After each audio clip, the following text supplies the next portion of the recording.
Anybody want to share anything before we jump into today's lesson?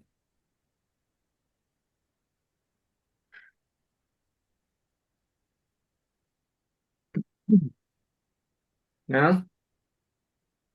I just wanted to share. I know you said that thing about freedom of physical health.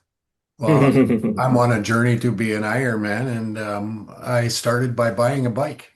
I just bought a There bike you this week. go. I've not rode a bike for a long time, so my journey has started. I know I need a few adjustments on the bike, but it will work. Yeah, yeah. That's wonderful. That's wonderful, Ron, for sharing that. And in fact, let's start with that. Okay, let's start with that. Let's start with that idea of freedom.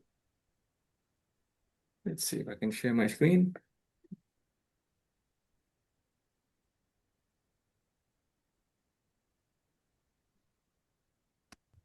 I also need that for freedom of eating and resting. I need to adjust that as well to become an Ironman. Okay.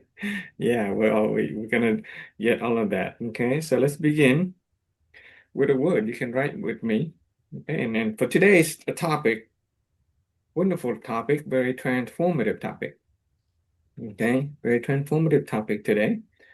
The kind of mentality that I invite you to adopt for today's sharing um, is total relaxation. Okay, completely freedom of your mind, freedom from what you already know. Okay, so let's just write that word.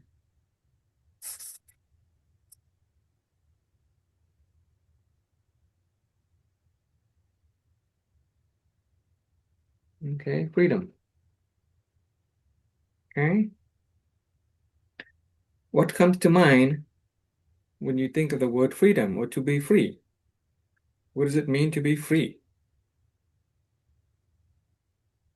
Mm, No obligation. Know what? No obligation. Obligation. Okay, no obligation, no constraint, right? To be the master instead of the slave. Okay.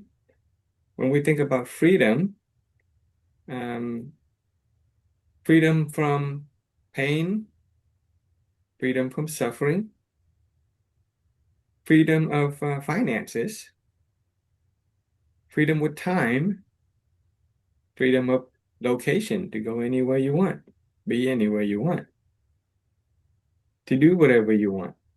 Okay. When we think about freedom, those are the kind of things that can come to mind. To be free, to not be constrained. Imagine what it would be like if we have the freedom to of time to, have the time that we want for our children, for our family, freedom of location to go anywhere we want, to be anywhere, visit any place, freedom of finances, right? Two ways to experience financial freedom.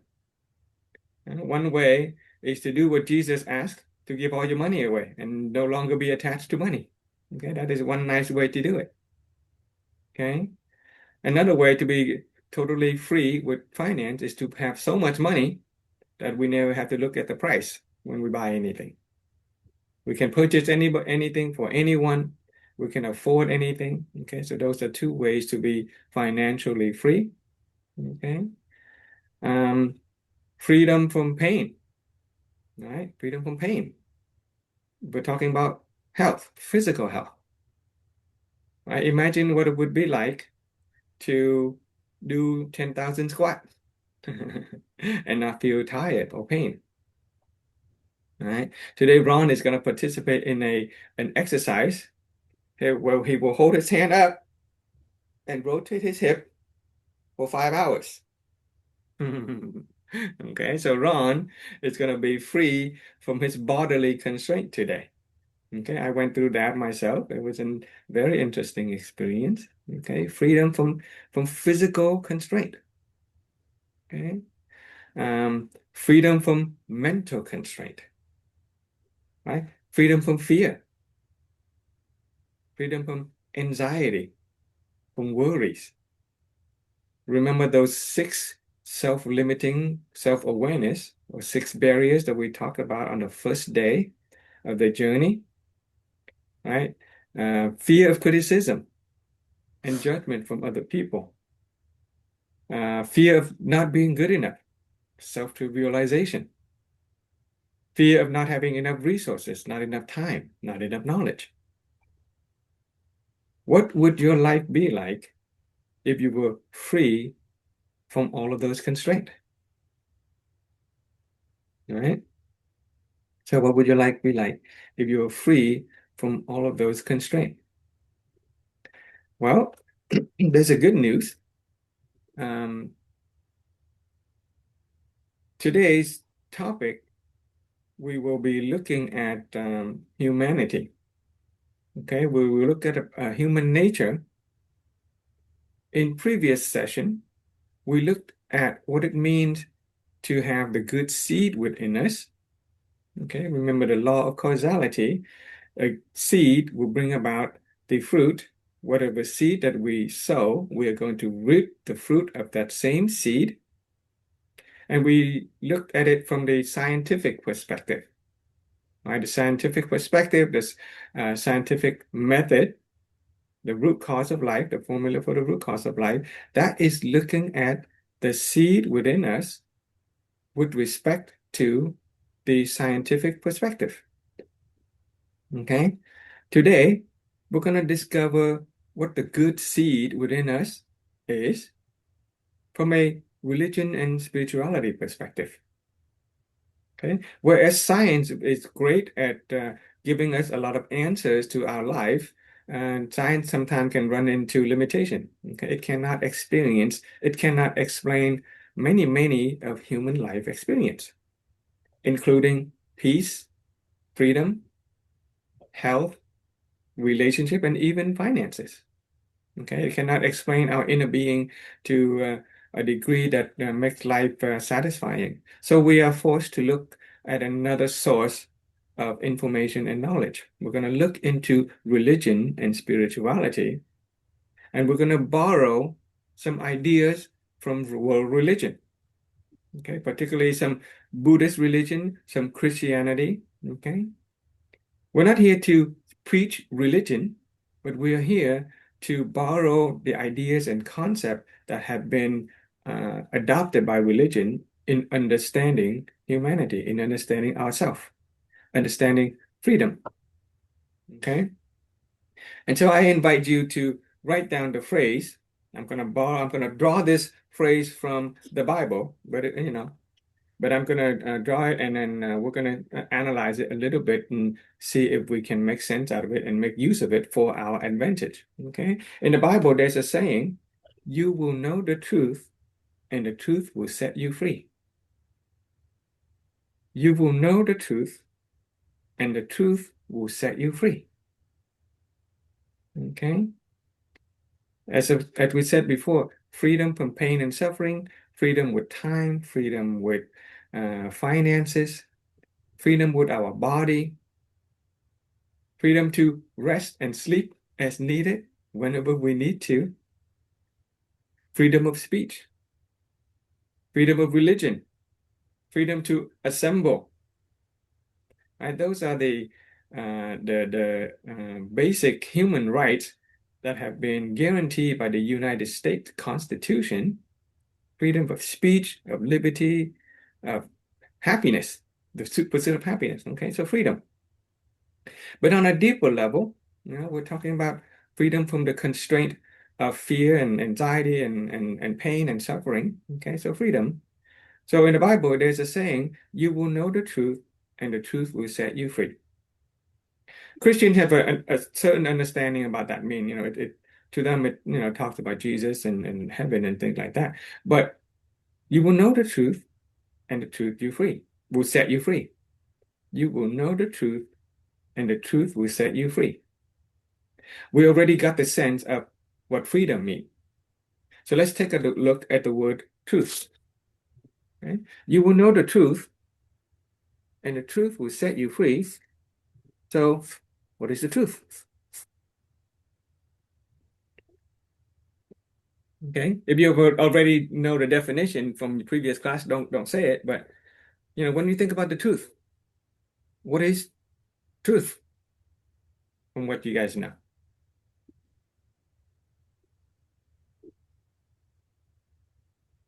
By the way, I'm using the principle of the circle of knowledge, okay, from last week. I'm basing this on what you know so that I can help your circle of knowledge. Okay, so I'm asking from what you know and understand what is truth. What do you think? When you think about the word truth, what comes to mind? I have no idea. Truth is what we know. What we know that it is right. Okay. We know that is right. Okay. Okay. Well, it's actually very simple. Okay. Very, very simple. And the more simpler we get to an understanding, the more we're able to comprehend and master. Okay. So consider the following definition given to us by wise people. Okay. The truth is anything that does not change over space or time. The truth is anything that does not change over space and time. Can you agree with that? Okay. The truth is anything that does not change over space or time. Okay? Anything that changes, then that's not the truth. It's not true. Okay? The truth is something that does not change over space and time. In other words, if something is true now, it'll be true tomorrow. It would be true the next day, the next month, next year, forever and ever. If it's something that is true today, that means it is already, and it has already and always been true. It's that simple, right? The truth is something that does not change over space and time, therefore it will always be true. It's actually logic 101 in college. I had the good fortune of being able to study introduction to philosophy and logic, and first class is logic 101. We learn about true and false, and basically the truth is anything that does not change over space and time. Okay, if it changes, then it's not the truth. Okay, it's just some relative opinions and perspective. But the truth is something that does not change over space and time. Anything does not change over space and time. So, with the definition of the truth as something that does not change over space and time, is our body true? Does our body change over space and time? Our Yeah. body, yeah, it changed. We grow, we change. Our body change. Does this house change? The house changes. Okay, therefore the house is not true. Our body is not true. The house is not true. What about love? Does love change over space and time? Henry siblings. Yes, love change. Yeah, love change, right? When we first meet somebody, we love them to a certain degree. After a time, we get married and we love them differently, maybe more. Okay. The love for our children changes. Okay. Love change. So there is no such thing as true love. According to this definition, there is no such thing as true love. There are things like unconditional love, there's eternal love, but by the definition of the truth is something that does not change over space and time, there's no such thing as true love. Okay? And so we go back to the statement that you will know the truth and the truth will set you free. That's a beautiful statement. If you know the truth, and the truth will set you free. And we already established that the truth is something that does not change over space and time. So by that logic, if we attach ourselves to something that does not change over space and time, then we can be set free. right? You will know the truth, and the truth will set you free, and the truth is something that does not change over space and time. And so if we attach ourselves to something that does not change over space and time, then we will be set free. Okay? On the other hand, if we attach ourselves to things that change, we attach ourselves to the body, which changes. We attach ourselves to the physical houses. We attach ourselves to money. We attach ourselves to relationship and even love. Well, all of that change over space and time. And the consequence of attaching ourselves to things that change over space and time is pain and suffering. Is that not true? You can love somebody, and the more intense you love that person, when they go away or they die, we suffer. We attach ourselves to money. And when we have it, we're happy, but when we don't have it, that's a change, then we suffer. We attach ourselves to this body. And when that body breaks down and turns to ashes and dust, we suffer. Right? So, wisdom of the ages have taught us that you will know the truth, and the truth will set you free. And so we need to attach ourselves to something that does not change over space and time. We need to attach ourselves to the truth. Okay? Because as human being, we always attach ourselves to something that does not change, and we experience pain and suffering as a consequence. So what is the truth that does not change, and what is it that can help us set us free? Okay, that can set us free. So let's consider this. And some of this knowledge that I'm sharing with you may be new. It may fall into the circle of I don't know that I don't know that. Okay, so it's okay, and that's good. You want to prepare yourself with some nice pen and color, a lot of nice and color pen. Okay, so we're going to start with the color yellow and pink. Yeah. In the middle of your page, just nice and small right here, I want you to write the word will. W-I-L. The will. Okay? Right above the word will, use a pink color pen and write the word here.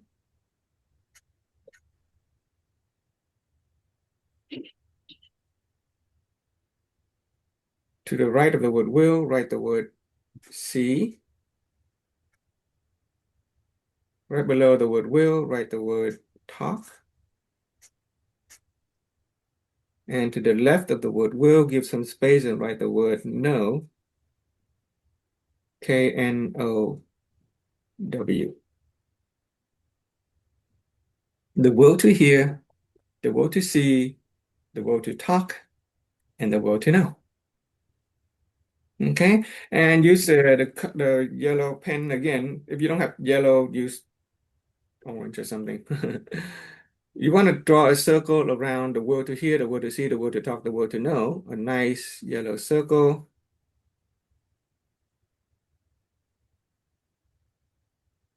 Okay. And inside that circle, you write the word light energy.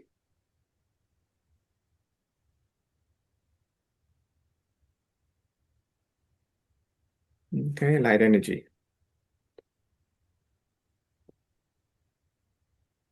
As a human being, this is the truth within us. As a human being, this is the truth within us, or our inner truth. As a human being, we have the will. We have the will. The will is something that does not change over space or time. Whereas everything else around us change over space and time, the will does not change over space and time. Okay? The will to hear, the will to see, the will to talk, and the will to know is something that does not change over space and time. It is already always there. When our body falls apart, the will to hear, the will to see, the will to talk, and the will to know does not fall apart. In religious terms, this is referred to as the soul or the spirit. Okay, but here, just kind of get the sense that as a human being, whereas everything around us change, the will to hear, the will to see, the will to talk, and the will to know does not change. Okay, because we as a human being already always hear, we as a human being already always see, we are already always talking, and we are already always knowing. What we hear and what we see, those changes, right? What we hear, what we see, those are constantly changing. But the will to hear and the will to see does not change. Okay? The will to hear and the will to see does not change. In fact, if you were to close your eyes at this moment, okay? If you open your eye, you see something, and then when you close your eyes, what happened when you close your eyes? You still see. You may not see light, you may not see color, you may not see me, but you still see. It is the will to see that does not change.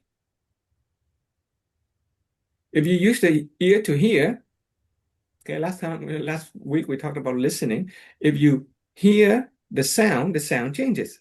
You hear the voice changes. Whatever content that you hear, those change.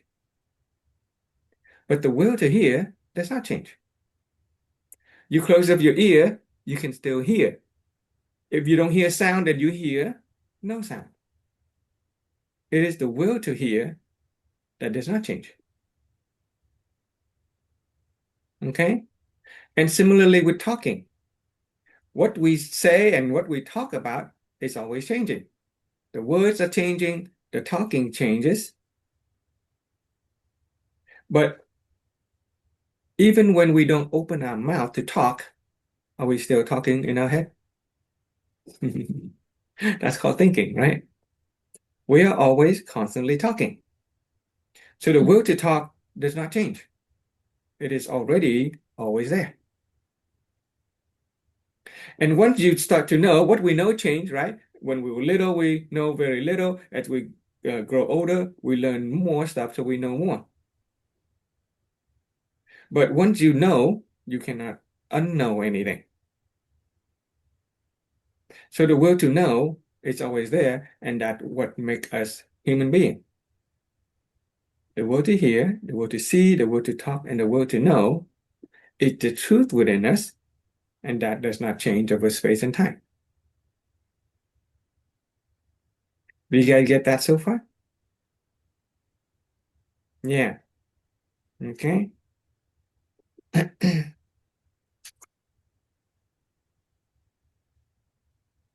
Let's continue drawing, and then I will explain the details a little bit more. Okay.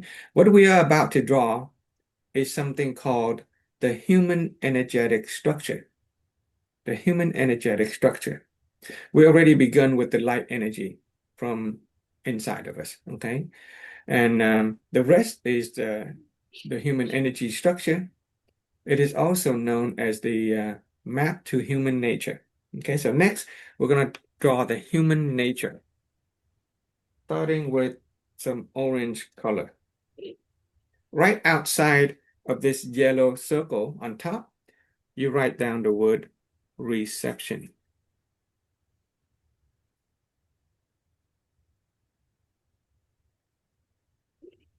Okay, reception.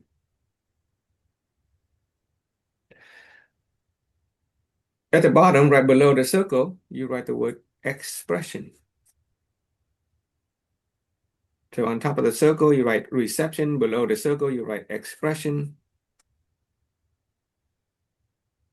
Okay. And on the right side of the circle, you write the word imagination.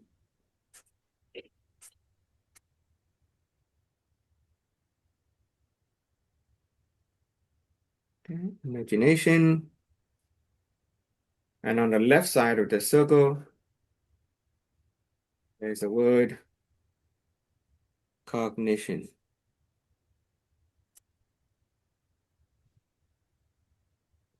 Okay. These are part of our human nature. Reception, imagination, expression, and cognition. Okay, these are part of our human nature. Reception, imagination, expression, cognition. Those are our basic faculty. Okay, that makes us human being.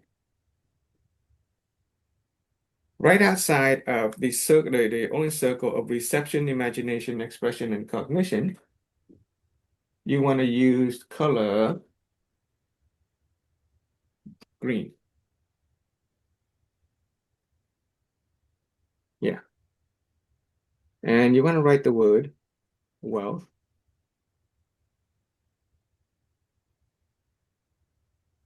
Okay, human nature, we deal with wealth and resources.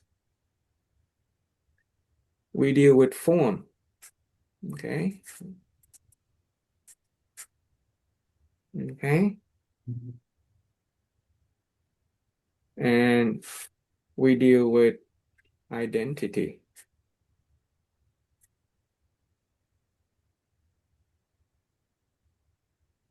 I already misspelled it, so let me erase that. Identity.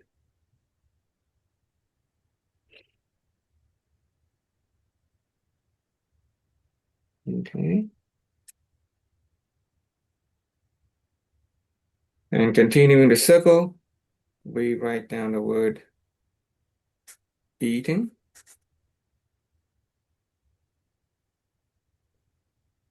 And spread it out, we're going to write the word resting.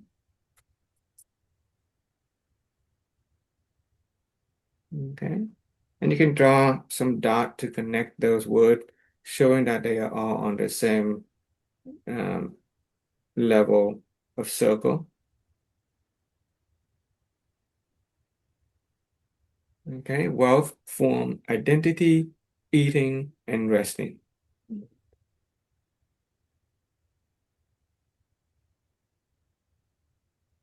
Okay. For the next layer in this circle, use the color light blue, if you can, light blue. Write the word pride. No, instead of using pride, you start with desire. Right? Desire. Yeah, desire. Write the word desire.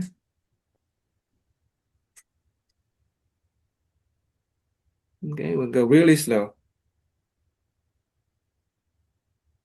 After desire, write the word temperament. Long word. Temperament.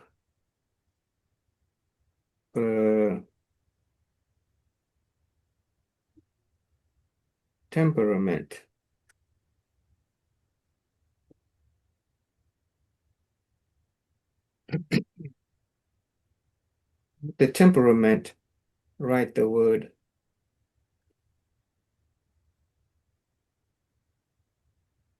For now, we're just going to use the word discernment.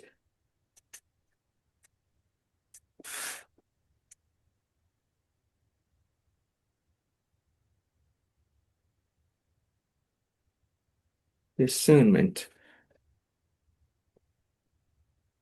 Okay. After discernment, write the word pride.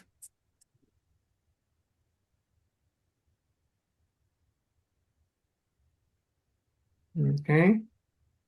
After the word pride,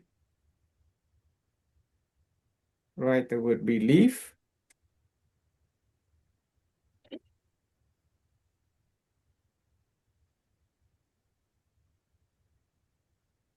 After belief, write the word ethos.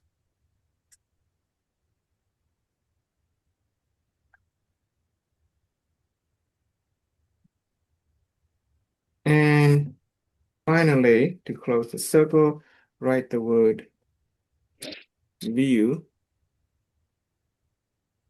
I will explain what those mean later. So we have desire, temperament, discernment, pride, belief, ethos, and view. And so let's see, okay, right. And connect them with some dots, showing that they are all on the same level of the circle.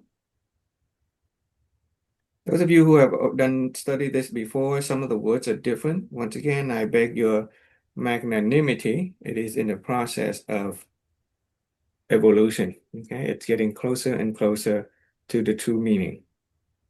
Translation from Vietnamese to English is an interesting challenge. Desire, temperament, discernment, pride, belief, ethos, and view. Okay, we are drawing this from the Buddhist philosophy, but some of you may recognize some words that share commonality with the Christian philosophy. Pride, for example, okay, these belief and desire, temperament, okay, you see that in the Christian philosophy. Next, outside of desire, temperament, discernment, pride, belief, ethos, and view, use a color dark pen and draw a wavy line.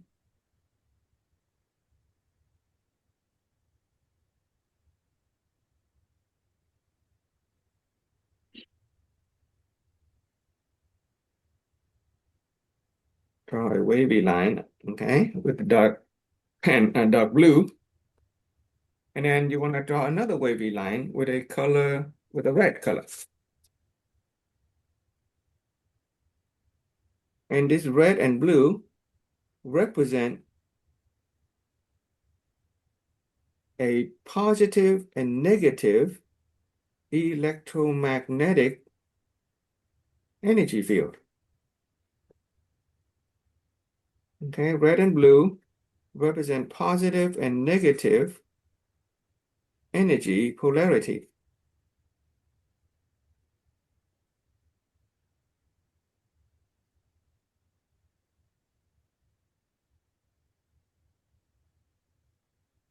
Remember, we are drawing the human energy structure.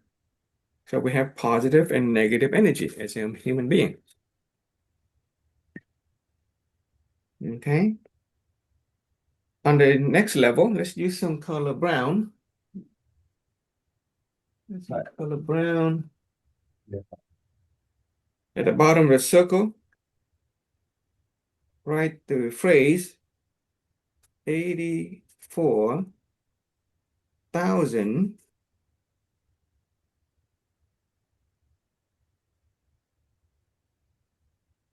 bubbles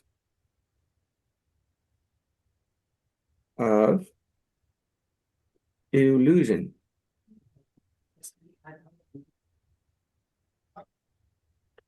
$84,000 bubbles of illusion.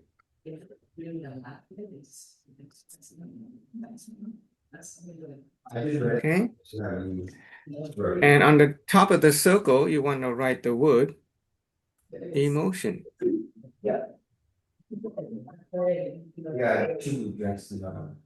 Okay, then you want to draw a bunch of bubbles, little dot or circle, some small, some big.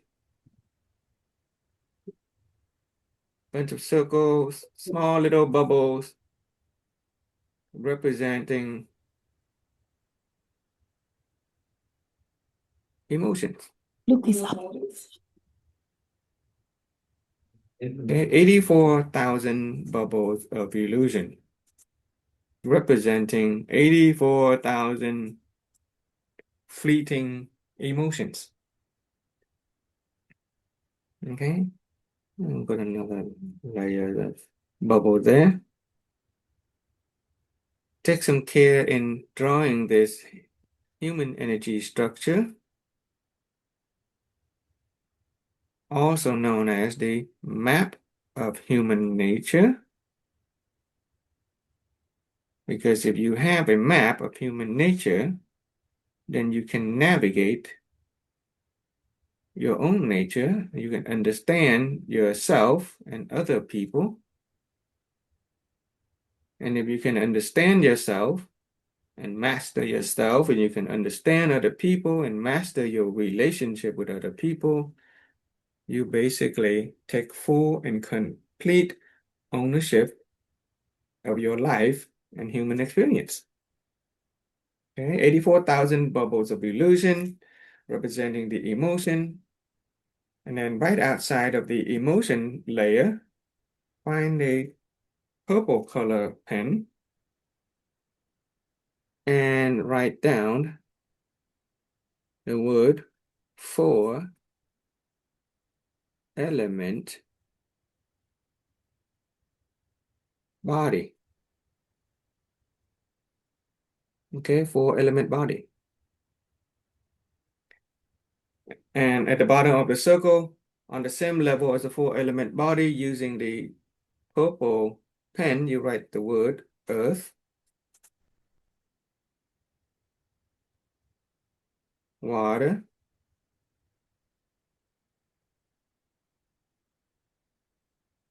air, and fire. Okay, this is not the element in the periodic table. These are the classical element. Interestingly enough, the Buddhist and the Greek use the same concept. So there seems to be a common understanding about the human body on a very basic fundamental level. Okay, four element body. So you want to draw some dashes to connect the four element body with the earth, water, air, fire, the classical element. Okay, earth, fire, earth, water, air, and fire.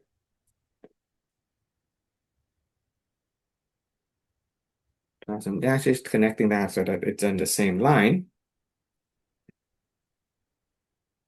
And once again, you grab a dark color blue pen, draw a wavy circle around right outside of the four element body.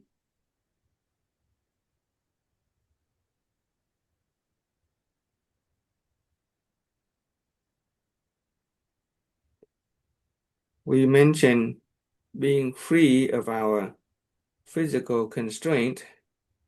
If we can master our body, we can take full and complete ownership of our physical body. We will be free of bodily constraint. Okay, now we take a red color pen and draw a opposite polarity to that energy field. So red and blue here represent positive and negative energy polarity within our body. Sometimes we are physically positive, other time we are negative. Understanding that in terms of energy polarity will help us master our body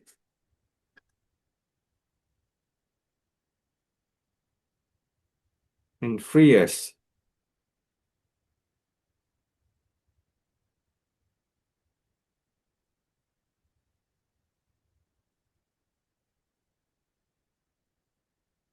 Okay, alrighty.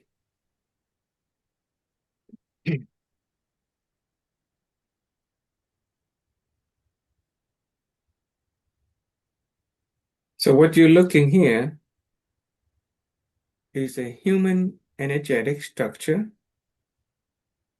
also known as the structure of humanity.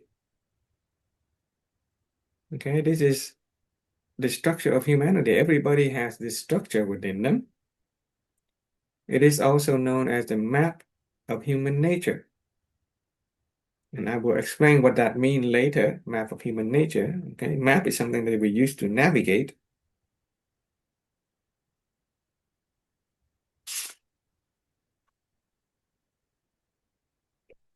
And in the middle of all of this wavy things is the truth.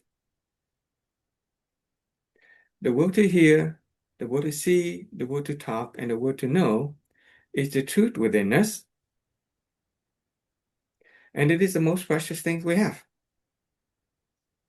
This truth within us, or the inner truth, is the most precious thing we have as a human being. Why? Because if we know it, we will be set free. To illustrate the importance, give me one moment. My mom is trying to call me. No, actually, you know what? I can just, it's okay. Okay. So this truth within it is so precious that I will tell you a story to illustrate the point. Okay, let me tell you a story. And for those of you who are mentors, you might want to imprint the story because it does help us clarify the concept.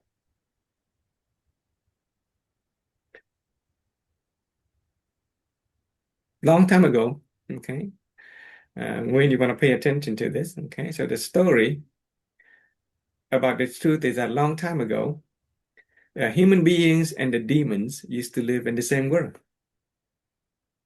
And because of fundamental differences, human beings and demons had conflict, and there were a war, a battle. And human beings were able to win the war and decided to kick the demons out of the human world. But before leaving the human world, the demon decided to get together and enact one last act of revenge. The demon said, "Let us steal the most precious things that human beings have, which is the truth within them, and hide it away." Okay? And because human beings is without the truth within them, they would not be free. Okay? Because if they know the truth, they will be set free. Okay? So demon decided to steal the truth within human being and hide it away. One demon said, "Let us hide this most precious thing that human beings have on the highest mountain of the Himalayas." One demon saying, eventually human being will climb the Himalayas and they will discover.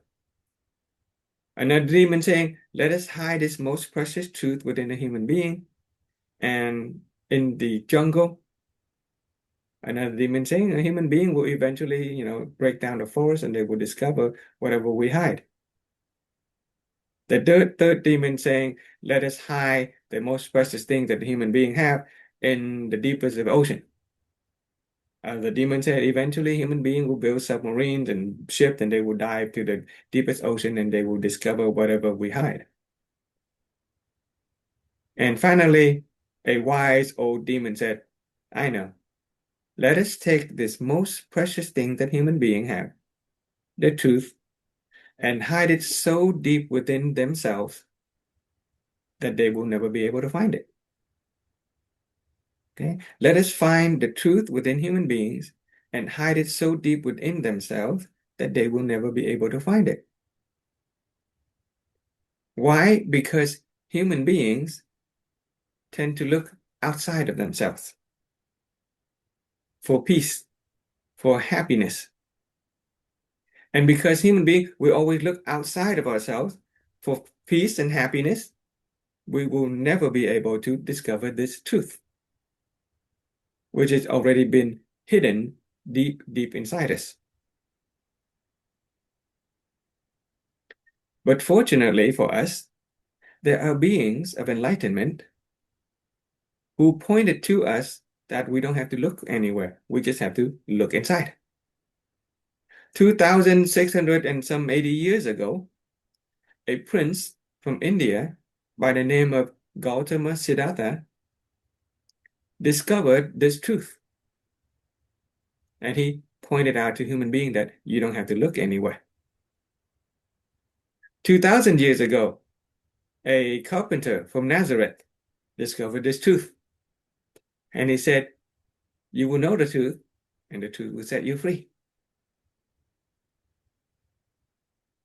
And so today, all we have to do is look inside and discover this truth within us and be set free.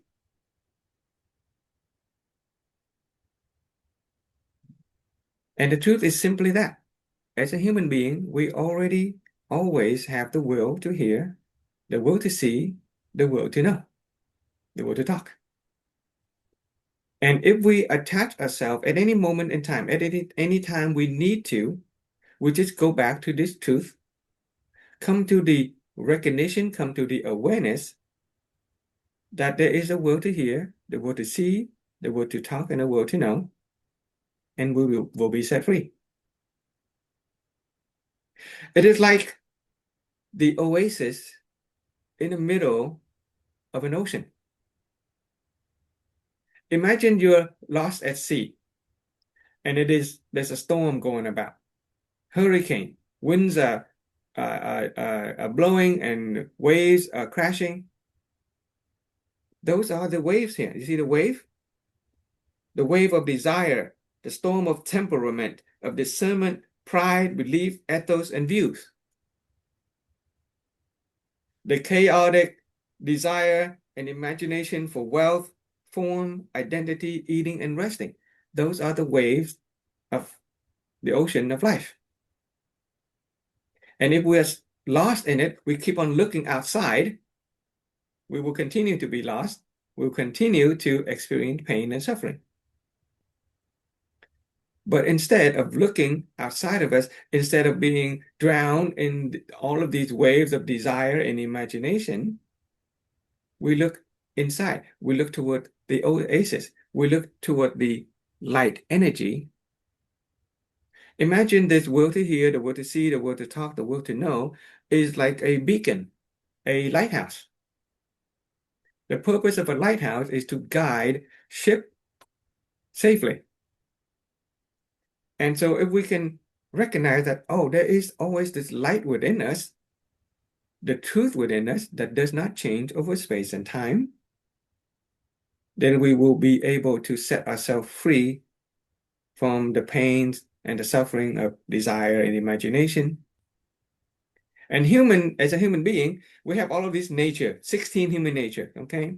Reception, imagination, expression, cognition, wealth, form, identity, eating, resting, views. Those are survival mind. Desire, temperament, discernment, pride, belief, ethos, views. All of these make up what science calls the personality or the ego mind. Can you turn to your ego mind for peace? Can we turn to our ego thinking mind for peace? No. It is our thinking mind that is giving us the anxiety. It is our ego that is giving us the pride and the temperament. Right? We cannot turn to our own mind to find release from pain and suffering.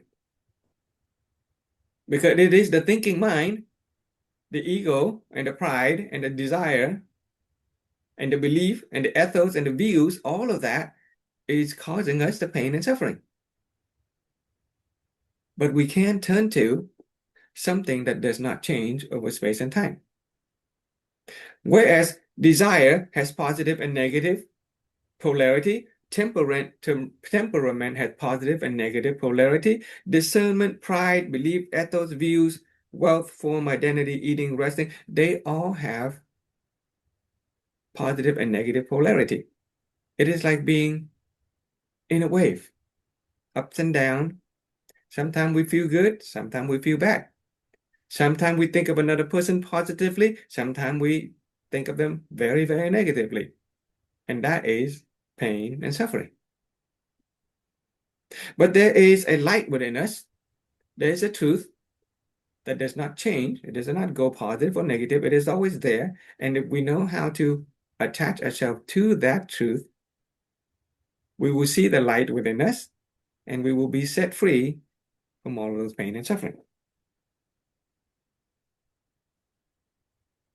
Do you guys get the sense of that so far?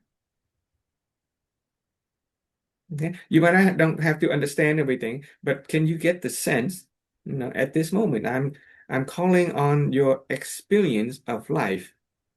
Can you get a sense that there is deep within us, there is something that does not change over space and time?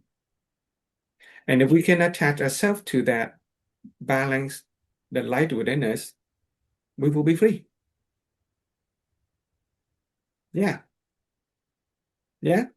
I see head shaking, so I'm going to take that as an affirmation that you get it. Okay, so we get Yes, that there I is a get truth it. I within get it. us. Yeah, it will set us free if we know how to attach ourselves to it.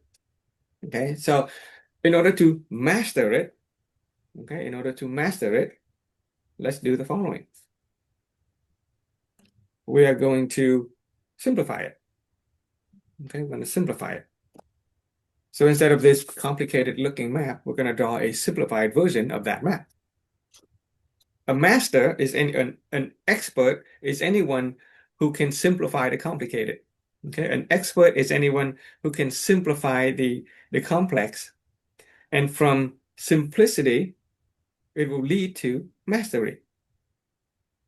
Okay, an expert is anyone who can simplify the complex, and from simplicity, it can lead to mastery. So once again, you can draw the word will in the middle of the page with a yellow pen. Right around that, you use color pink. You write the word here on top.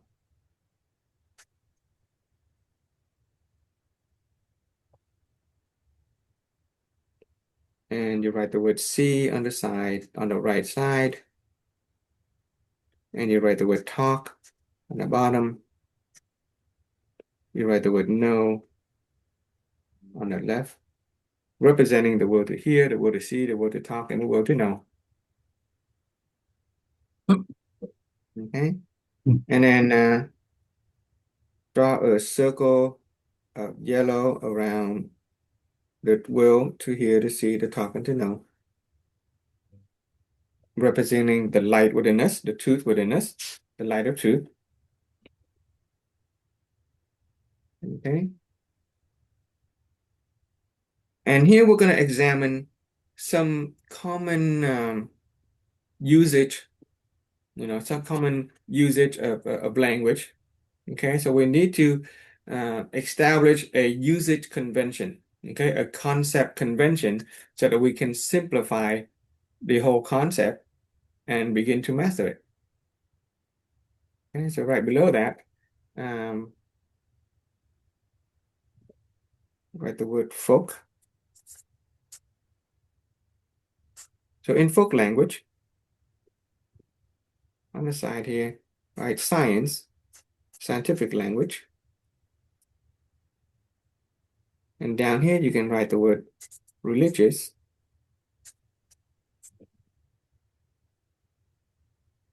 Okay.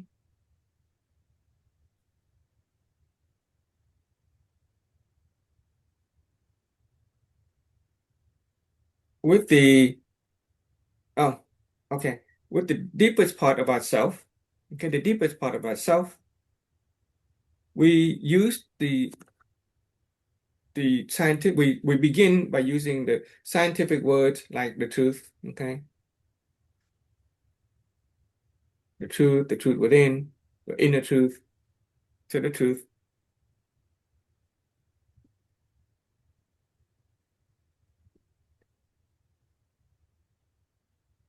Right as outside of that inner truth is another layer that science call the personalities.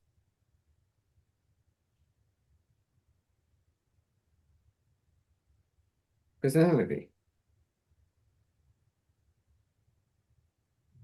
Okay, outside of that layer, science deal with emotion. We hear words like emotional intelligence. Okay, emotion. And on the outside, in terms of science, we have the human body. Okay, any of you are in the medical field, you study the human body, which can be very complicated, but here we simplify it to help us with mastery. Human body.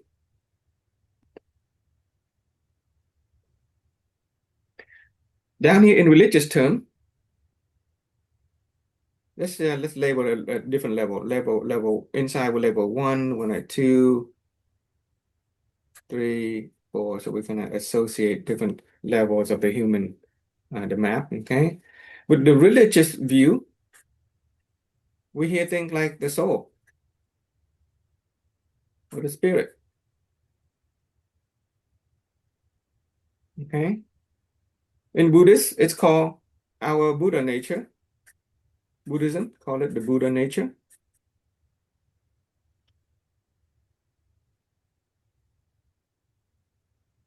or called the true nature, because we're dealing with human nature, true nature, Buddha nature.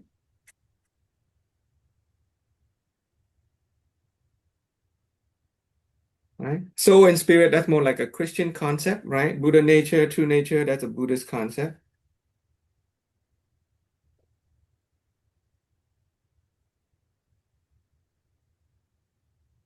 On the second level, the Buddhists call it the 16 human nature.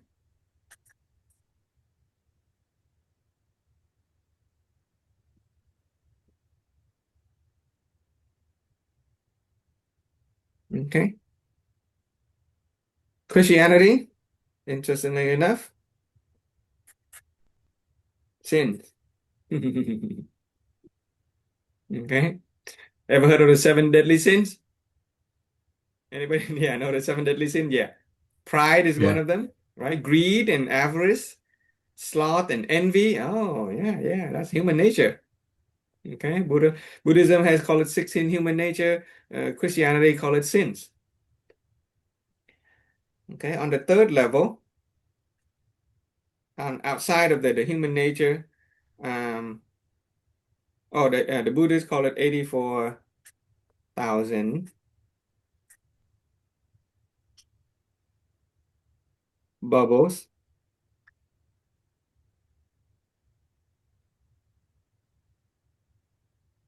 of illusion. Okay. Christianity actually has a word for that called passion, which stands for suffering. Anybody seen the movie The Passion of Christ? Yes. Yeah, that's called the suffering of Christ. Human beings, we have suffering. We have passion. Okay, the root word of the passion literally means to suffer. On the next level, um, Buddhists call it the four element body.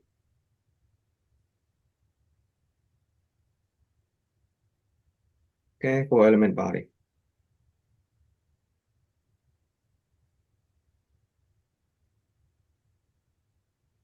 For our purpose of simplicity, we're gonna pick and choose some of these words to simplify our understanding. Okay? In folk language, I'll go from the bottom up. In the folk language, it's also called a body. Okay, we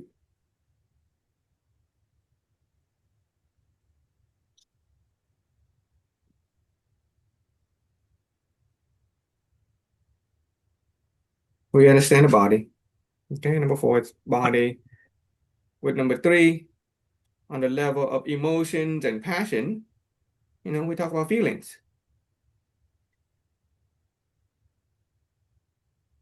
All right, we all know feelings. On the levels of the human nature or the personality, it is the ego mind, the ego or the mind. Okay. And on the level one, the deepest level, instead of referring it, sometimes we'll refer it to the true nature, sometimes we'll call it the truth within us, but it really is nothing more than our being. okay? Our being, our true self.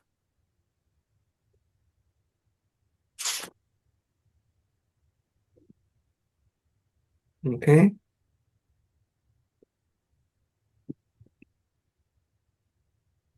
On the level of our being. The word to hear, the word to see, the word to talk, and the word to know is nothing more than our being. Being is an open concept.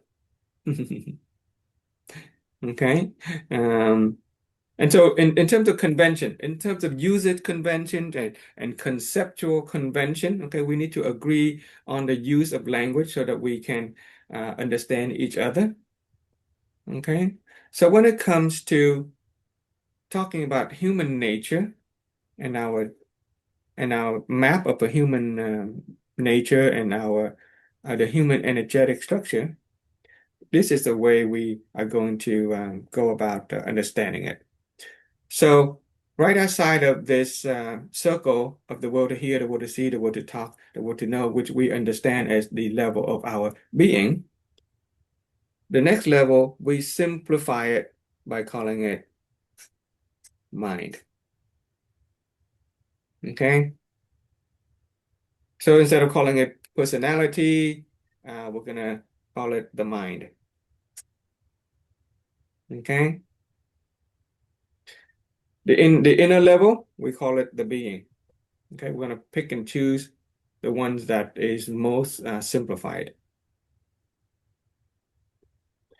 And the mind, and then so let's draw a circle around that.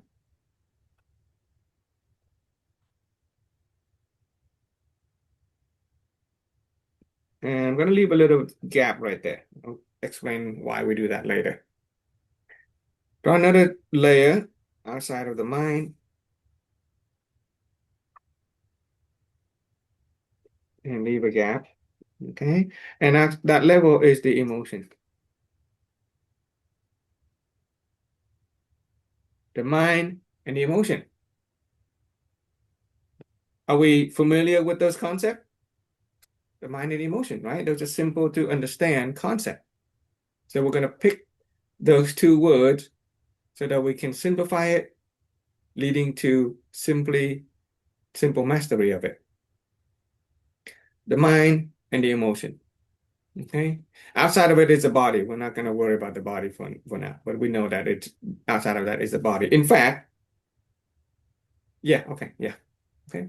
And then this gap right here, you can help me draw a sort of a tonal.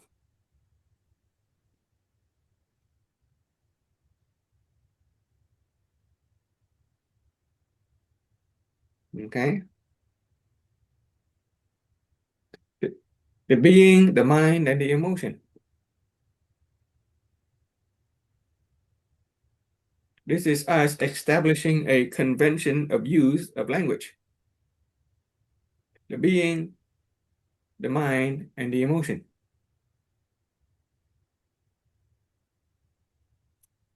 Okay.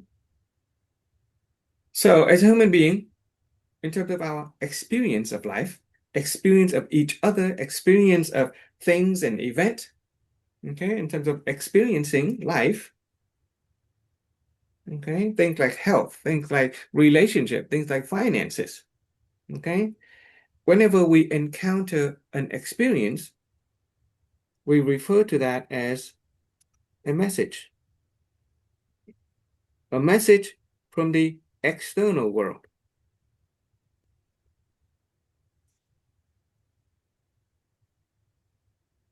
And you draw an arrow from the message pointing inside your inner being. As a human being, when we encounter some message from the external world, do we typically, on the level of the mind, do we typically analyze and differentiate? Differentiate.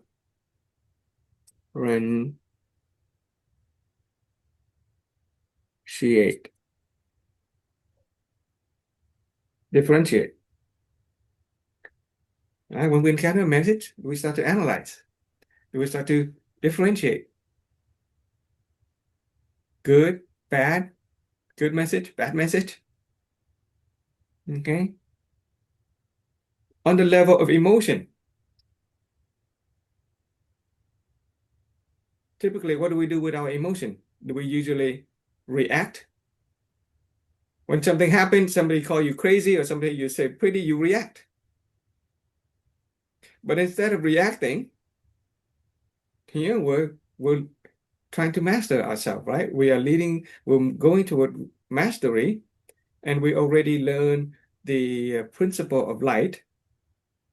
Instead of reacting, we are going to respond. The difference between a person who react and a person who respond is proactive choice, is ownership and mastery. So instead of letting our emotion react, from now on, we will respond. Okay. The ability to respond can be thought of as the responsibility. Okay. So from now on, when it comes to emotion, we're not going to react, we're going to respond. On the level of the mind, we analyze and differentiate. On the level of the emotion, we respond. And on the level of the being, on the level of the being, we simply welcome the message and we receive it.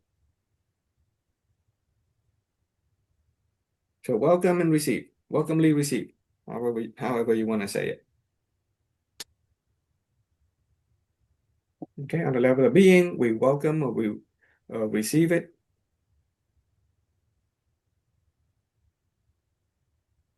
So let's kind of separate this a little bit. Okay, so let me ask you guys this. Usually, when you encounter an experience or a message from the external world, okay, this is a self-examination process. This is when you're examining yourself. Upon encountering a message, which layer usually activate first for you?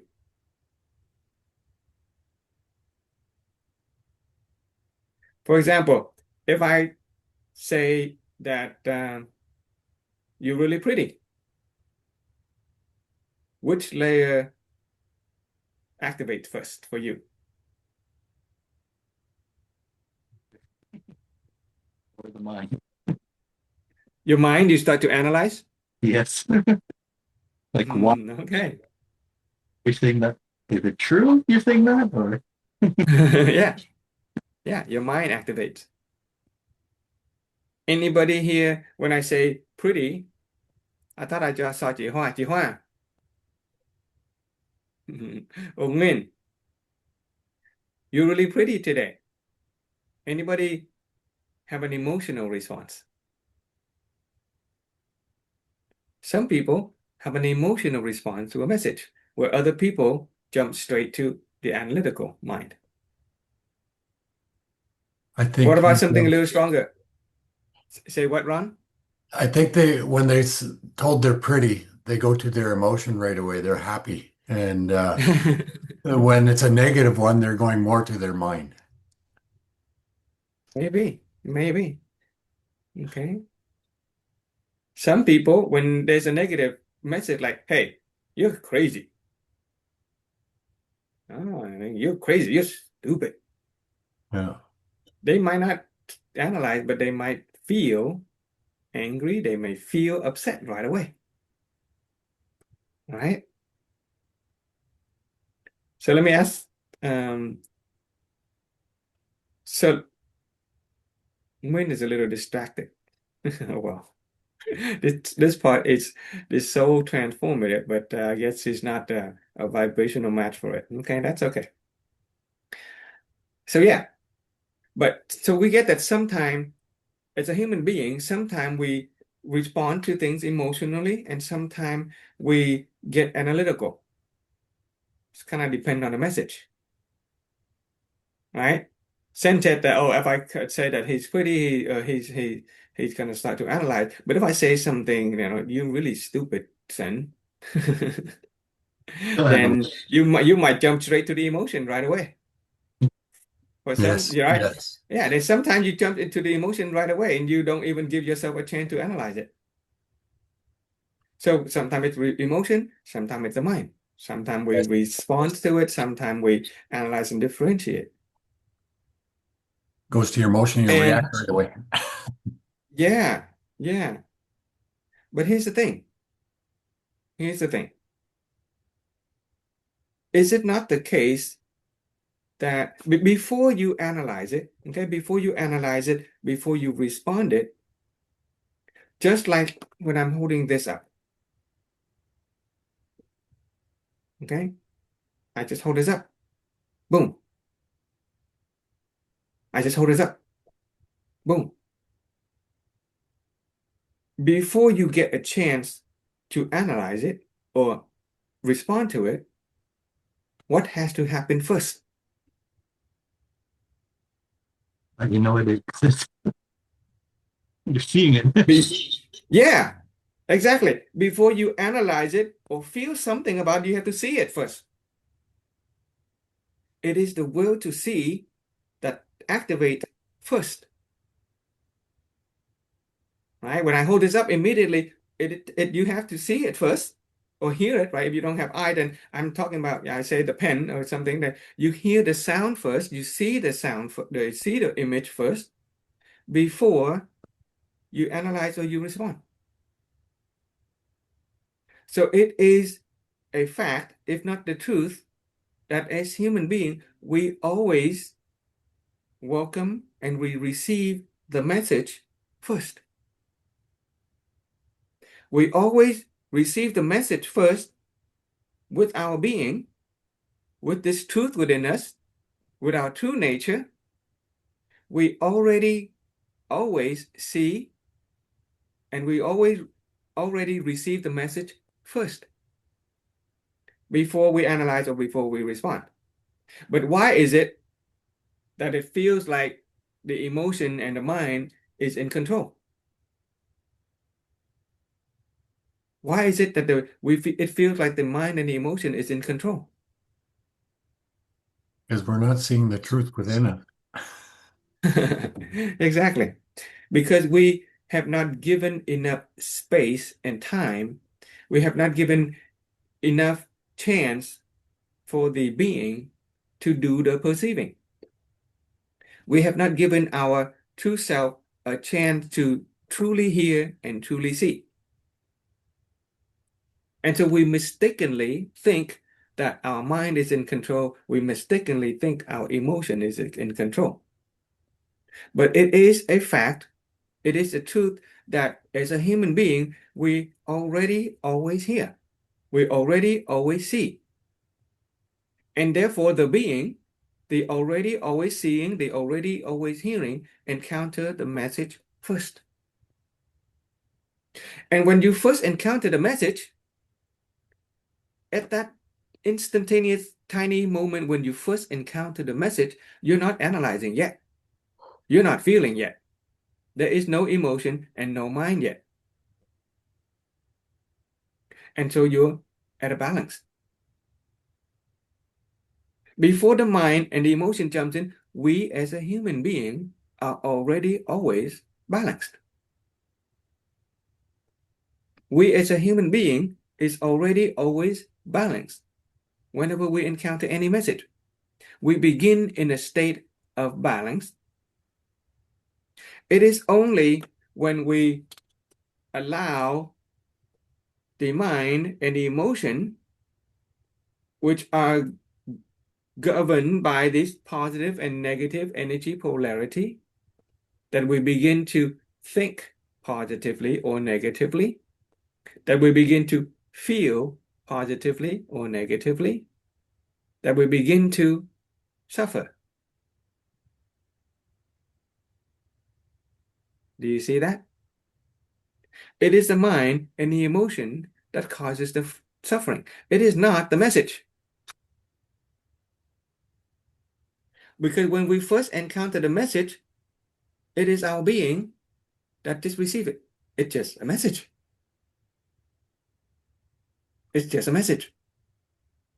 But when we start to analyze it, oh, is he saying this because he truly likes me, or is he saying this because he's trying to, our minds start to go, and it goes positive or it goes negative. And then we start to have certain feeling. Okay. For example, okay, this, when I hold this up, we see it, we just see it. But then we start to analyze, okay, that's a red pen. Okay. Okay, that's a red pen. That's an analytical differentiation. That's a red pen. And then the emotion jumps in, I don't like the color red, or I love red. That is when we go positive or negative. And when we go positive and negative, if we're lucky, if we go positive, then we feel good. If we're not so lucky, we go negative, we feel bad. Either way, we are trapped by the wave. Okay, we're trapped by the wave of this ocean, and that's called suffering. But if we go back and we get the fact that as a human being, we have this truth within us. What we already receive, we already hear and see, and we just kind of welcomely receive that message. And at the moment of receiving that message, before the mind analyzes, before the emotion respond, our being is empty. Right? Before analyzing what it is, before feeling about it, our being is empty. Okay, so you can write this word down with me.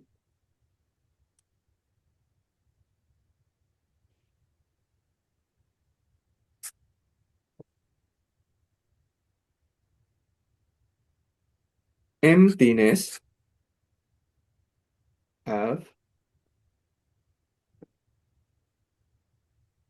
being. Emptiness of being. When does emptiness of being activate? When does emptiness of being activate? From what I've told you so far, from what you're understanding so far, when does emptiness of being activate? As soon as you hear the message. As soon as you hear the message, and before the mind analyze and the emotion respond. It is that gap between the first reception and the analytical response that there is an emptiness. Okay, when we first receive something, okay, when we first receive something, get it? When we say receive, it is part of our human nature, the nature of reception.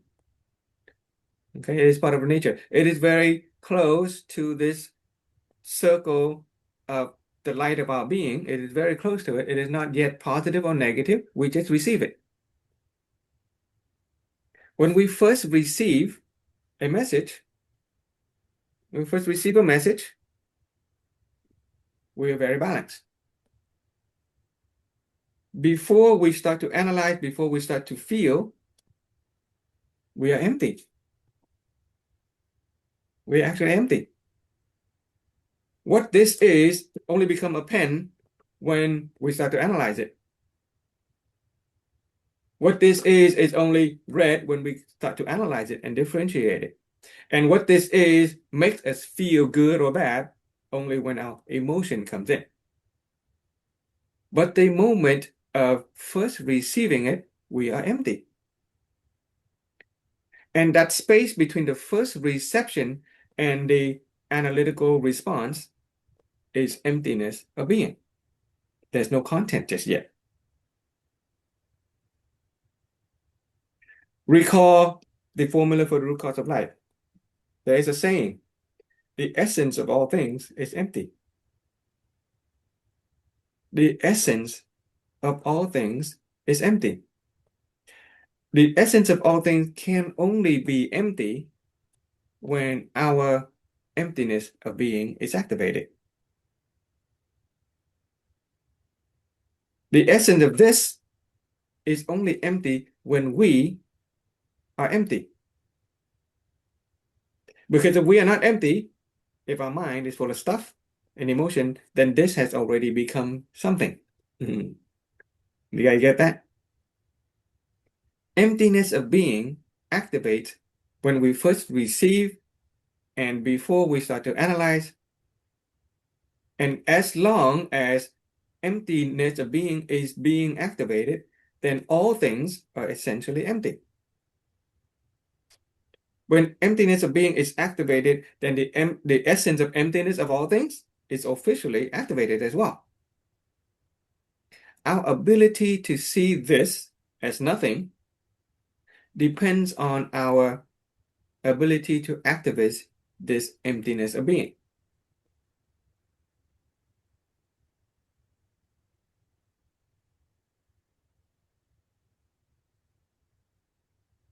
Do you guys get that? And the benefit to emptiness of being is that we are not being enslaved to the emotion and the mind.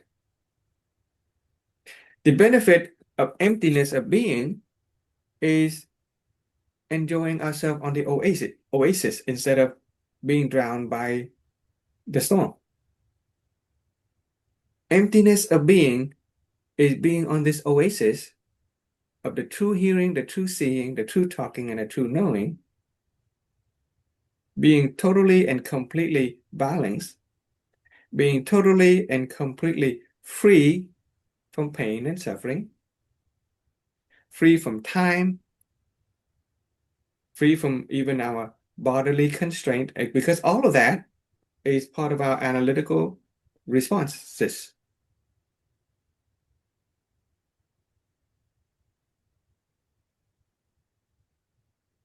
The benefit of emptiness of being, let me draw it in another sheet so it's not so busy.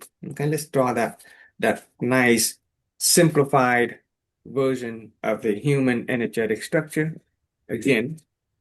And I invite you to draw it many times. Let's draw a simplified version of that again. We have the will in the middle. And every time you draw this, you get to understand your human nature better and you will actually feel the benefit of it. So there's a recommendation that you take the time to draw like 200 times, okay, if you can. The will to hear, the will to see, the will to talk, and the will to know. Okay? Draw a circle around that with yellow light. The light of our being. Okay, the light of our being. Okay, when you can turn on the light of your being, then all the shadows will go away. That's the beauty of this construct, this representation. It is the principle of light at work. Turn on the light of your being, and all the darkness will go away. This is what Jesus meant when he said, you will know the truth, and the truth will set you free. And the truth is so simple that it does not require analytical mind to think. You cannot get the truth without, you cannot get this truth by thinking and feeling it. You can only experience it. Okay, so so that is the will, okay? The word to hear, the word to see, the word to talk, and right on top, write the word the mind. Okay, and draw a circle, leaving a gap. And outside of that, the emotion. Draw another circle, leaving a gap.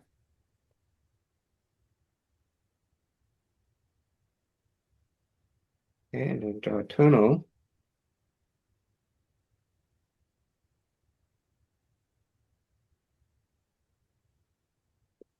On the outside, we label the message.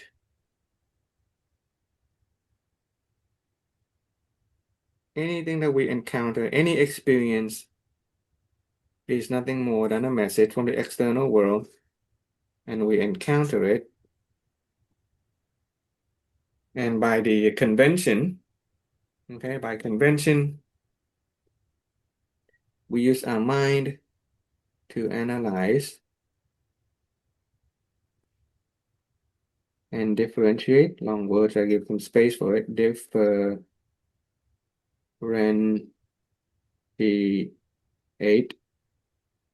Okay.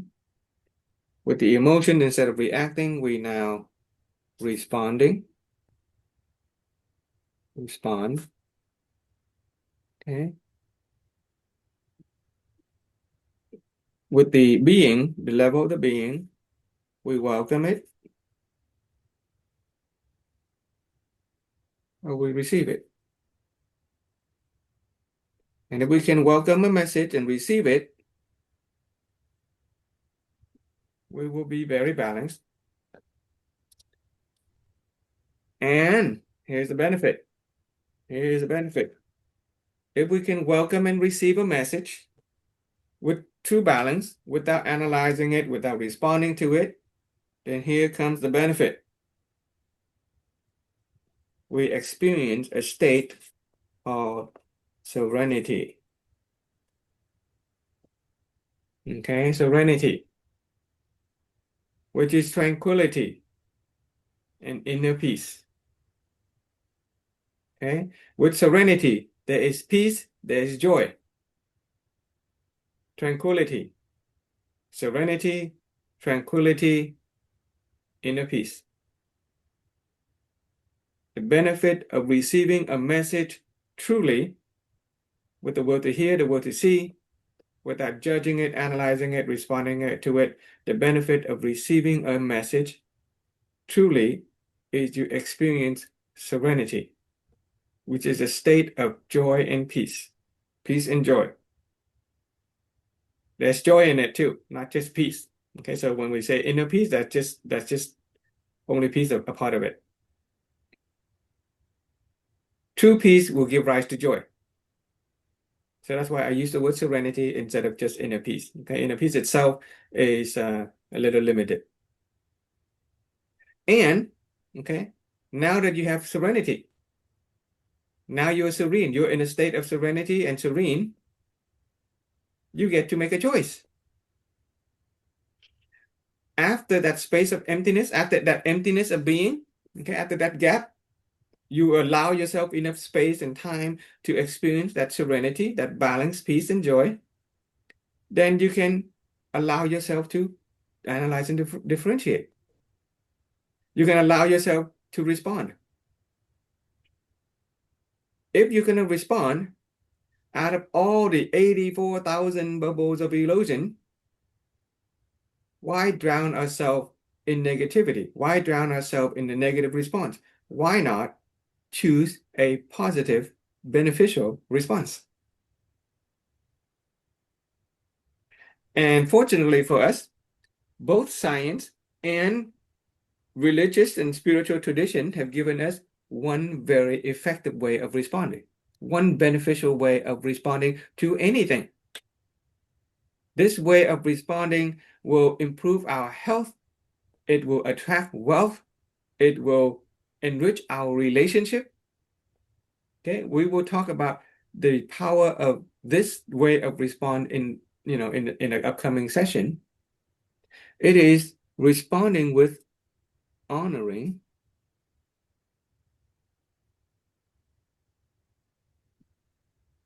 gratitude. Okay, gratitude. Gratitude has been proven by science and spiritual and religious tradition everywhere for a time as old as we can remember to be a very, very high energy response that improve our health, enrich our relationship, and attract material abundance. Okay? If we're going to have to respond positively with honoring gratitude. Gratitude is already good. Here, we're elevating that a little bit more. We added the word honor to it. To honor something and to be grateful for it. I am honored by your participation in this Zoom, and I'm grateful for your presence. Okay? To be honored by and to be grateful for is a positive, powerful response that would transform your life. In fact, what I'm doing now, right now, is I am practicing 30 days of gratitude. Okay, at some point after we talk about the energy of honoring gratitude, we will go into a practice. We'll do a 30-day honoring gratitude practice, and you will be amazed at how much miracles you can attract into your life with honoring gratitude. Okay, that's on the level of the emotion. Okay, the emotion of gratitude. On the level of the mind, we're going to analyze, we're going to differentiate. Okay, but why analyze and differentiate negatively? That's going to cause suffering. That's going to drown us in the ocean of the human nature. So if we're going to analyze and differentiate positively with balance. And that requires a special state of being. That requires a special state of being called magnanimity. Okay? Magnanimity is a state of being so big. Magnus is a Latin word for great or big. Magnanimous, animus is spirit, great spirit. It's a state of being so big and great that you can hold and behold anybody and everybody. Okay, so instead of analyzing and differentiating and thinking of people as bad, we can think of them as good. But in order to think of people as good and beneficial, our spirit had to be big enough to contain them. Magnanimity or magnanimous is a state of being capacious capacity to contain, to have the capacity to contain another person, allow you to forgive them, allow you to be tolerant with them, a state of magnanimity. And all of these energy, this is part of the human energetic structure, all of this energy will set us free, especially with serenity. Honoring gratitude will make your life better. Magnanimity will make your life better with respect to your relationship with people. Being generous, being capacious, being tolerant will improve your relationship with people. Honoring gratitude would bring abundance into your life materially. Serenity sets you free. And we can only experience serenity when we have emptiness of being. When we allow that gap between the initial reception of a message before the analytical response, where we are totally balanced, we will experience that peace and joy.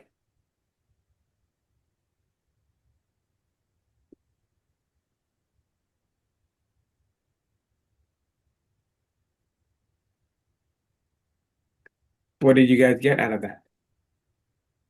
I think everything we do in life, we're analyzing. Like even throughout this process, you're showing us this diagram. I'm thinking that yellow, it's hard to see. I cannot even see the word will.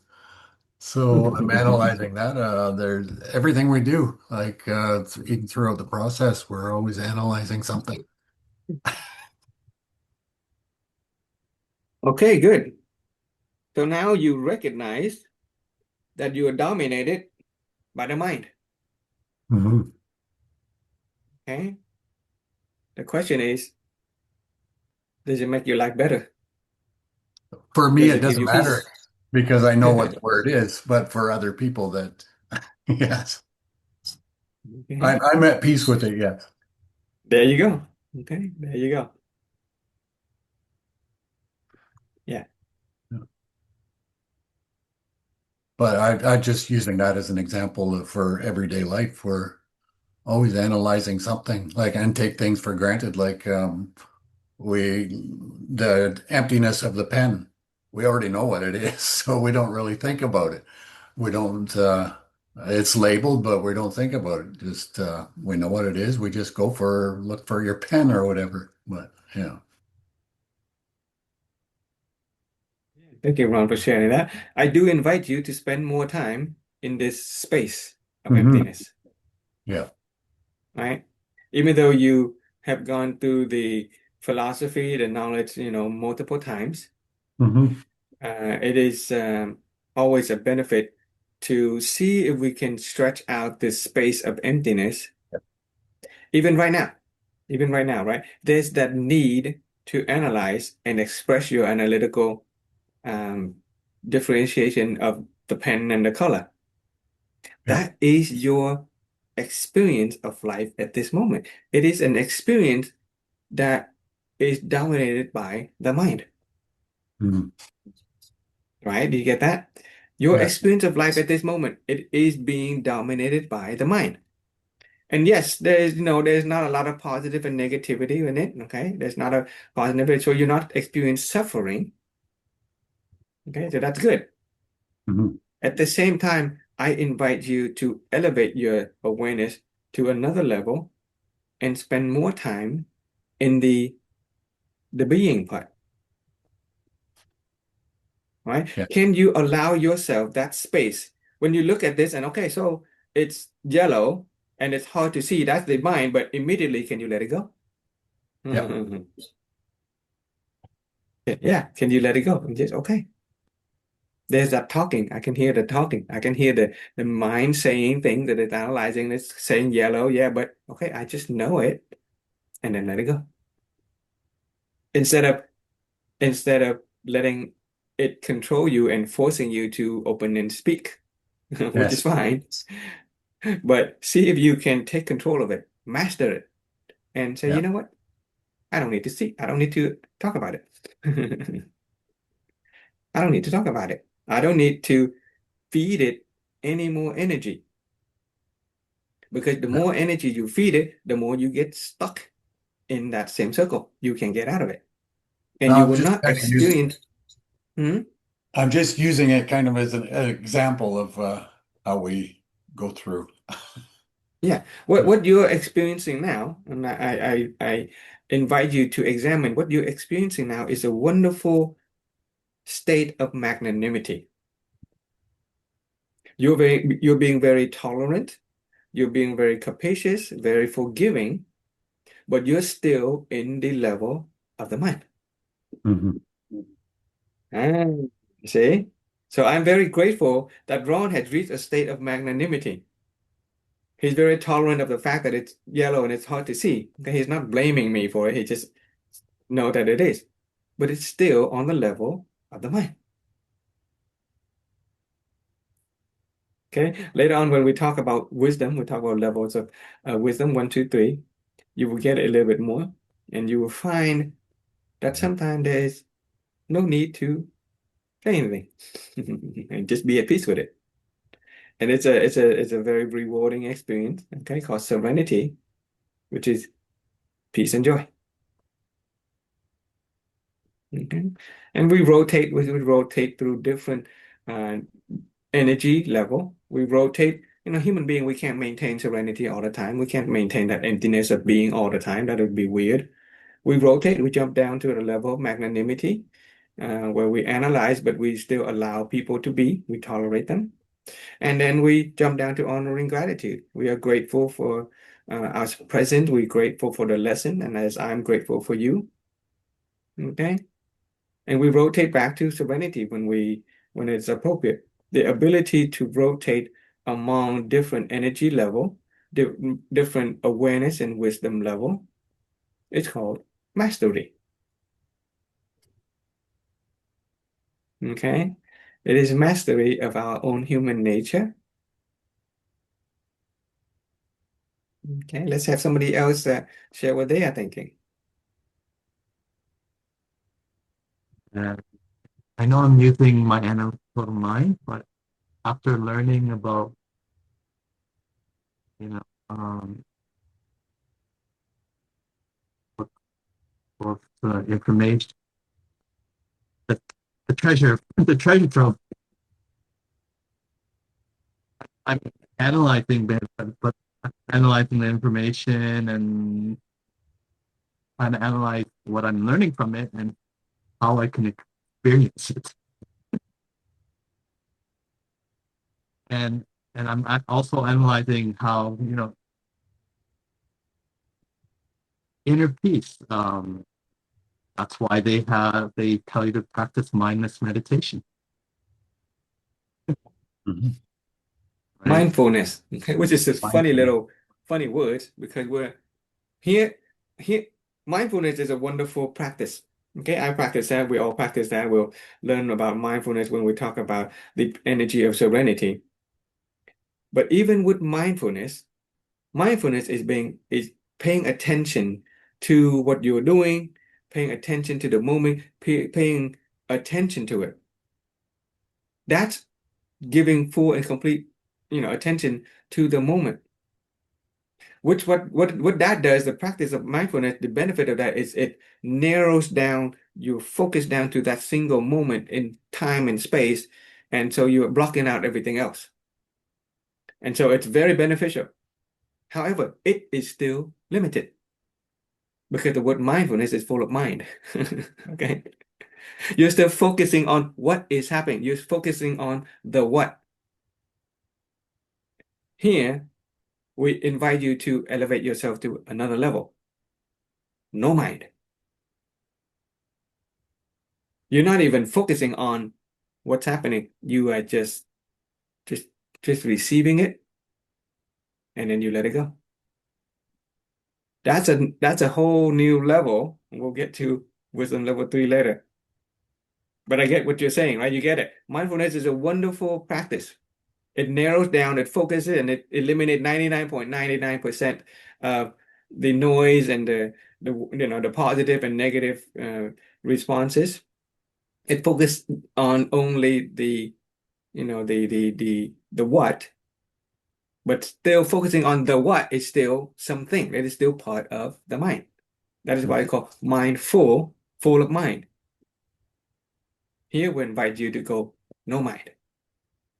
Yeah. That's another level. No mind. Okay. So instead of practicing mindfulness, practice emptiness. Instead of mindfulness, practice emptiness. If you can. Well, that's the thing. Right? Be able to focus on one point, then you can expel that one point and have emptiness. You let it go. Yeah. Yeah. Okay, in this philosophy, we'll do a little bit of practice of that. Yes, you can focus on one point and at some point you let go of that point, and that's where you go emptiness. Yeah. Most people are not even close to even mindfulness, much less emptiness. So Yeah. this is really high level stuff. It is really, really high level stuff. And we are so fortunate that in this lifetime, in this space, in this time, we get to sit here and talk about emptiness. We talk about nothing. So anybody asks, hey, what'd you do this morning, Donna? Oh, we sat around and we talked about nothing for 2 hours. Yeah, but that nothingness has values in it, infinite value. Okay. And if you get it, you get serenity, you get joy, you get peace, you get magnanimity, honor, and gratitude, and your life gets better just by talking about nothing.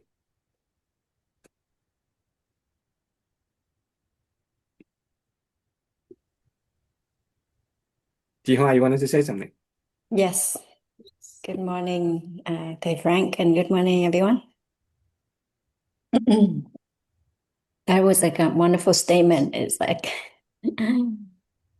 mindfulness and then emptiness. What a difference is. I'm very grateful for this lifetime. I get to know this root of education, the emptiness of the mind, and the serenity that we can really feel it. And thank you for the honoring gratitude for the knowledge. And this morning you share some wonderful stuff. We as human, we would like this, all these sessions is about understanding inner being, creating inner peace. All of us want inner peace in our life. And then sometimes there is tools to practice.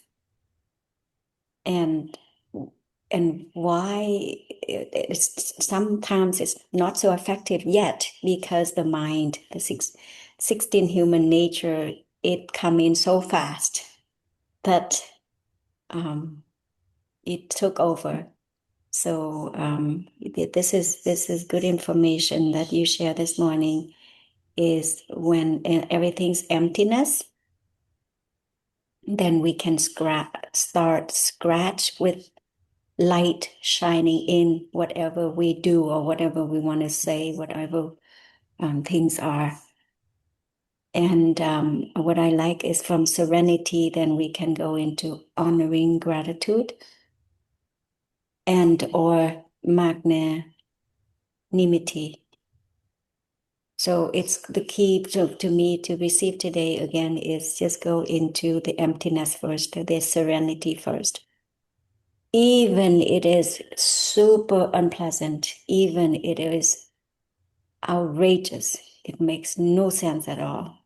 So the goal is to get in there right away, because once we in there, then I know my next step is a better way to respond instead of regret. Yes, so human energetic structure is a wonderful tool to understand self here and the others and the emotions. You get more into it. Yes, I really appreciate your sharing. And the more we hear about it, the more the mind is more open and more empty. That's the goal. When things are empty, less cloudy, more goodies coming in. That's in my understanding. A new information, new light coming in than in the old system. Yes, and yes, we need the old system in order to see the new system. Thank you, Frank. Thank you, everyone. Grateful, Jihua, for that sharing. I like the analogy: less cloud, more light, more sunlight. I like that. That's a good analogy. That's a good visual image. Okay, less cloud, more light that we can see. Okay, let's have Win. Okay, would you care to share some of your impression, Win? Um, well, I'm grateful that I'm grateful for everyone to be here, and I'm grateful for having a coach like you and Frank. And I'm so grateful for life. Every day that I go to work, I see sick people, and even I have some medical issues with myself. I consider myself to be still very lucky to be still alive, breathing, still be able to walk, eat, enjoy life when I can. Um, and I guess, yeah, uh, I like the idea of the empty of being. That's what I strive to practice even not only, I think that's what I need to practice. Also, like what I usually do is I will learn something and then I forget and I learn about it again. So yeah, that's something that it's great. It's a great skill. It's another level of listening to the message or have delay reaction or analytics regarding the message. Just take it in wholeheartedly and have peace with whatever the message I receive. Yeah.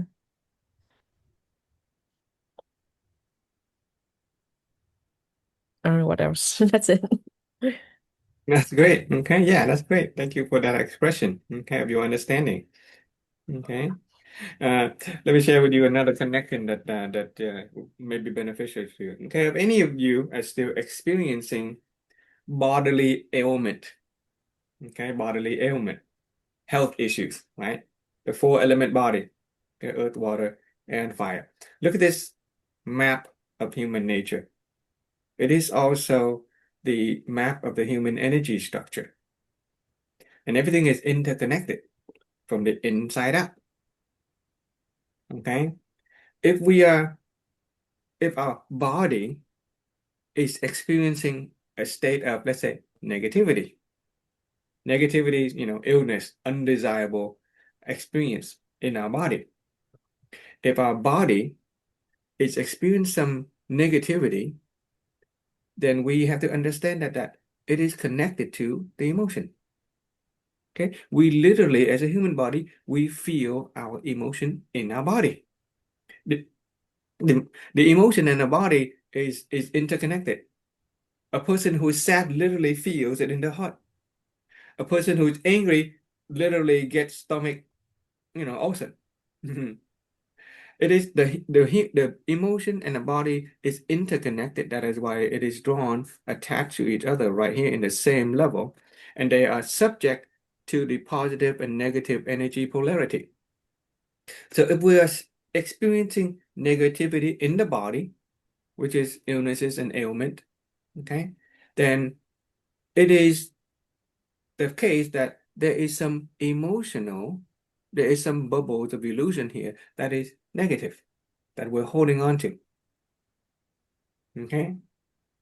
And if our body and our emotion is holding on to some negativity, undesirable, okay, negative emotions or any emotion that is undesirable, if our mind and our body is experiencing some negativity, then it also mean, if our body and our emotion is experiencing negativity, then it necessarily mean that our mind, this layer, which is our mind, okay, the outside layer is the emotion and the body, the middle layer is our mind. It is our mind, okay? In the Buddhist philosophy, it is our 16 human nature. In the scientific term, it is our personality, our ego. It is our ego mind somewhere in here that is negative. It is negative. The 16 human nature, the 16 Buddhist nature give rise to, the countless of personalities that science can come up with. It is the interplay, the complexity between the desire and imagination. By the way, the focus of human nature is our desire and our imagination. Okay? And we desire in imagination what? We desire in imagining things like wealth and resources, form and appearances. Oh, I didn't explain it, but I'll explain it now. Wealth here represent resources, wealth of talent, wealth of ability. Those are resources. Okay. Um, we want wealth, we want resources. Okay. We want more talent, more skill. That's why we join a class. We take the competency course. We do personal development. We want money. We want time. Those are all resources. Okay, those are all called wealth. We're human being, we are attached to form, which is identity, and which is appearance. physical appearance. That is our form, our word physical appearance. But as a human being, not only we are interested in the physical look of a person, we're also interested in the form and the arrangement of things, the spatial arrangement of things in our room, the way things are arranged, organization itself, right? An organization from the leader to the worker to the follower, those are all form. As a human being, we look for patterns and form. Numbers themselves are form. Music is an expression of form. So as a human being, we desire form. Next is identity, our sense of identity, who we are, who you are, who they are, we versus them. Our desire and imagination for identity will give rise to positive and negative state of being. Okay? Identity. We are attached to eating. Okay, eating here is not just food. On a most basic level, to survive, we eat, but eating is also consumption. We don't only consume food and water, but we consume the media, we consume information, we consume the news. If we desire an imagination for the consumption of negative news, for example, bad news, guess what that's going to happen to our energy polarity, our mind. If we consume junk food, then our body is going to suffer. If we consume junk news, then our mind is going to suffer. There is a connection between our desire and imagination for the eating or the consumption that will determine the energy polarity of our mind and our body. We have a desire and imagination for resting. Resting is not just sleep, but resting is about restoration. We go on vacation in order to restore. Okay, rest and restoration, rest and recuperation, they are related.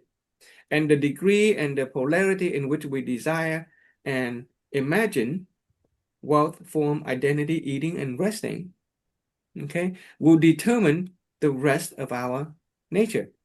The desire and imagination for the green basic needs here will determine our temperament, which is, like angry, and we'll explain that next future. It will decide our discernment, decide our degree and polarity of pride, decide our belief, decide our ethos, decide our view.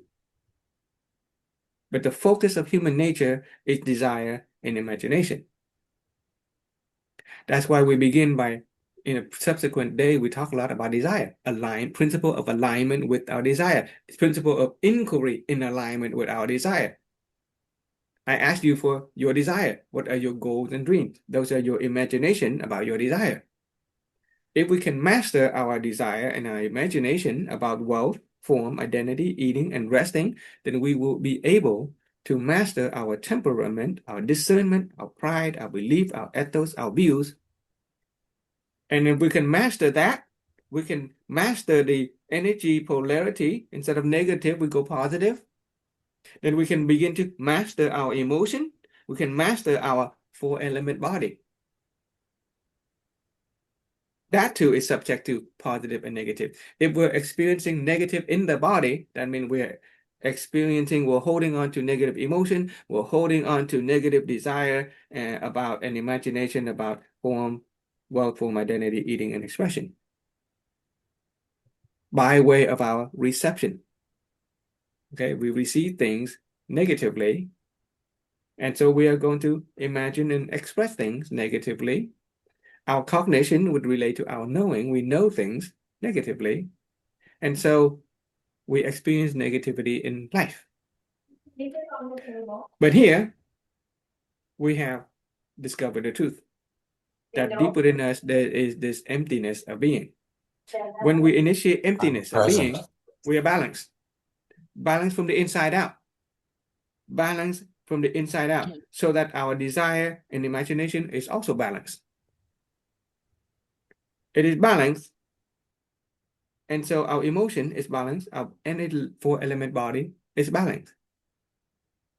And in no time, when we are balanced from the inside out, when we are balanced from the inside, we're going to experience balance on the outside.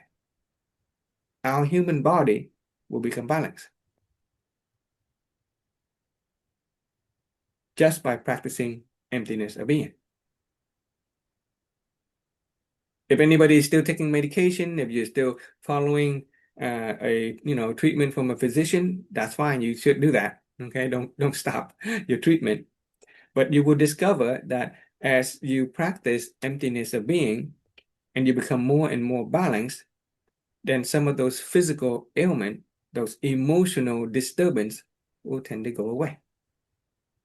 It is like this light, okay? This light of our being, when that is lit up, all the shadows and the darkness will tend to go away over time.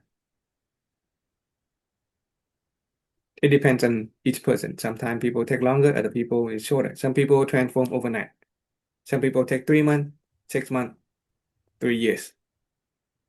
This knowledge was taught in a 21 consecutive day basis. We're spreading it out over 6 to 10 months. That's going to be a little longer because considering the reality of our life today, we can only meet for a few times. But as we go deeper, okay, as I shake loose your attachment to time, as shake loose your attachment to your body, we will give ourselves a chance to increase the energy. Okay, we'll add more practice days later. You see the connection? Our body, our mind, our emotion connected to our inner being. It will balance from the inside out. The rest of our life is going to be balanced.